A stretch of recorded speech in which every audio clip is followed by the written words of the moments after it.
అభ్యర్థిత్వాన్ని NDA పార్టీలు ఎంపిక చేయడం, ప్రధానమంత్రి గారు కూడా అందరితో మాట్లాడి మా ముఖ్యమంత్రి చంద్రబాబు నాయుడు గారితో కూడా మాట్లాడిన తర్వాత అనౌన్స్ చేయడం జరిగింది.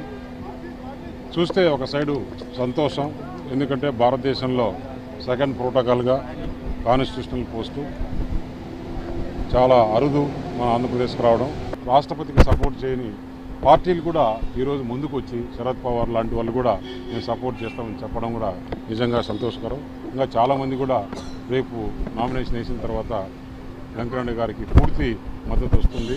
ఒకవేళ పోటీ పెట్టినా కూడా అది నామకి వస్తే పోటీ ఉండాల్సింది తప్పితే నిజంగా ఒక పక్క ఆంధ్రప్రదేశ్కు వెంకయ్య నాయుడు గారికి ఈ పదవి రావడం మా అందరికీ ఆనందం.